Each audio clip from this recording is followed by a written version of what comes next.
Welcome back to the Gardening with Joe and Holly radio show. Thank you for being with us today and letting us be part of your day. Time for garden questions and answers. If you got a question, we've got an answer for you. You can certainly submit that over to us. Two different avenues, one being our email address, which is gardentalkradio@gmail.com, gardentalkradio@gmail.com, or you can give us a call anytime, 24/7. If we can't get to you during the show, leave a message and we'll call you back. That number, 1-800-927-SHOW, 1-800-927-7469. We have a question that is sponsored by Fleet Farm and fleetfarm.com. I read about putting Epsom salt in the soil when you plant tomatoes. It's supposed to have a variety of benefits. Any thoughts on that? Okay, Epsom salt does have some benefits to the soil because it's adding magnesium sulfate.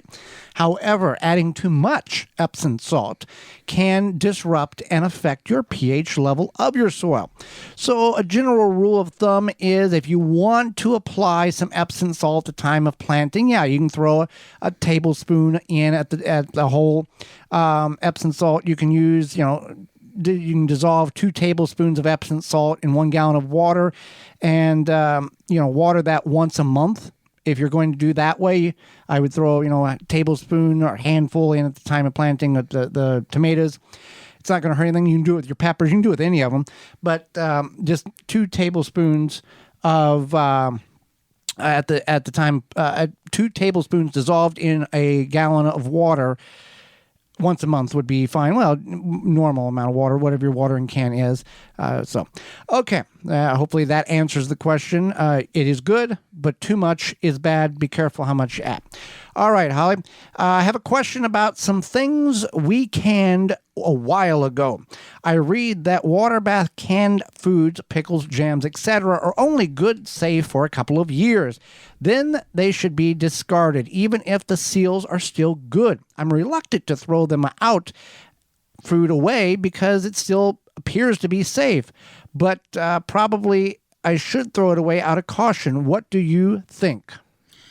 Well, yes. So anything that you can, it's best within, anything that you home can is best within the first year. Now, it doesn't mean that as soon as it hits 1 year, that thing in that jar is going to explode or something like that, or go immediately bad. But what you want to do is you want to practice like first in, first out, so that if you do have some, say you canned some leftover jam last spring and now you're canning more jam, you want to make sure you start using that jam that you canned last spring or summer now, instead of letting it go to waste. I would say 2 years is probably safe. I wouldn't go much past like 3, definitely not 4. And it also depends on what it is. Pickles, like cucumber pickles, are going to get mushy and gross. Slime. Yeah. Now, if you're getting to that, let's say you've made pickles in 1 year and you still got it, you can do like pickle relish. You can take those pickles and utilize them in a different manner. However, the wonderful, it's great pickles, that's probably not going to happen. Right. And is there one that lasts, like, are we talking like fruit, you can get a little bit more out of it versus a vegetable? I would say or a pressure canned item? I would say that tomatoes are probably going to be your longest lasting one, just because they're typically so acidic as is. Well, when you say longest lasting, you're talking like 2 years Freshness, max? Yeah. Even like 3 years. I know yeah. in our pantry there, and we just never got around to it, there's some jam that is like 11 years old. It's probably boozy. Yeah. We've got pear juice that's 10 years old. It absolutely is boozy. Yeah. Yeah. So that's another thing, is that you can, if it's like been a year and a half and you don't feel comfortable about it, or you're not sure, you can sniff it. I would say that if you want to make sure that you are on the safest side, just make sure you're rotating it through. You are making what you know you're going to eat and consume, or if it's getting close to the year, maybe give it to somebody. Yeah. We can't make that decision for you. That is your responsibility. Is it safe to use treated lumber to make raised beds? It absolutely is. You can do that to make raised beds. There's no issue there. It has now been treated with a copper treatment, not an arsenic treatment like it was back 20, 30 years ago. And that's why when the question comes up, can I use railroad ties as a perimeter for my raised bed? perennial flowers, yes. Vegetables, no, because that arsenic can leach into the soil. Now, the copper, which is in the treated lumber, can leach into the soil. However, copper is an element on the periodic table that is required for human life to operate in all life. So a little bit is not going to be detrimental. If you are concerned about other chemicals that are used in the pressure-treated process, then that is for you to figure out what is best for your garden. But for Holly and I, all of our raised beds are pressure-treated lumber that is commercially available, that's been treated with a copper additive instead of an arsenic. So let's see. We also have a statement. I got a red onion from the supermarket and put it in a pot indoors, and then after a while it started to come up with flowers with seeds. Now I will dry the seeds and I can start the production of red onions. So basically, red onions are biannual. They are going to grow the first year and then they will seed the second year. And then yes, you can grow those seeds and that will become an onion. However, if you don't know, if you grew the onion last year and it's doing that, that's fine. But if, like this person, he got it or she got it from the supermarket, that onion could have traveled from Florida or California or New Mexico or Texas or wherever.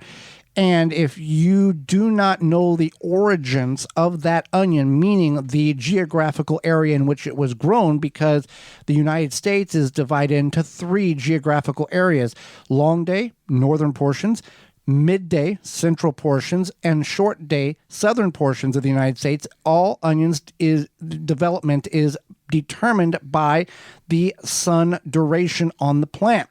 So in the northern hemisphere, we get much more length of sun, and that is why we grow long day. Neutral day in the central portion, like Washington, D.C. to St. Louis to San Francisco, kind of north and south of that line. And then the south takes a lot shorter time frame in order for them to grow. So if you're trying to grow a long day in Louisiana, you're not going to get bulbing. You're going to get top growth, but no bulb. But if you're trying to grow a short day in Milwaukee, you're going to get top growth and no bulb, because they are not getting the adequate day length light requirement for proper bulb development. So keep that in mind. Yeah, that's great. You can do that.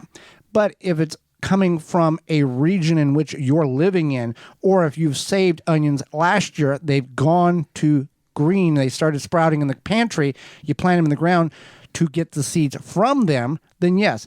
Also, fun fact, a lot of garden centers, at least the big box stores, they carry all 3 varieties, at least the last time I checked. They carry, if you're in the north here, they have short day, long day, neutral day. So you need to be aware of what the variety is that you're wanting to grow in the area you're at, and the name of it, and what category it falls under. All right, Holly, I'm in Ohio, Zone 6. I think, how do I calculate my planting season? So you can base it off your first and last average frost date. So what you want to do is you want to go to your favorite search engine and put first frost date and last frost date, and then put your zip code, and that will give you the framework, your growing zone, your frost dates, etc., and that will give you an idea, like where our station is in Milwaukee, Wisconsin. We're zone 5. Yes. B. 5B. 5B, yeah. And our last average frost date is like April 15th, and our first is like October 15th. Somewhere in that range on a good year. Yeah, on a good year. Who knows anymore? Well, and then that gives us an idea. Right. And in 2016, we didn't have a frost until November 18th. We had non-frost growing times 30 days before our average last and 30 days after our average last. So we had almost 6 full months of no frost. It got close several times, but it didn't frost. So it's an average of the last 10 years in your area. So just because that happened in 2016, it hasn't happened since then, and it's 2023 now. The likelihood of that happening is very rare. So you want to keep that in mind. For more information, please visit thewisconsinvegetablegardener.com.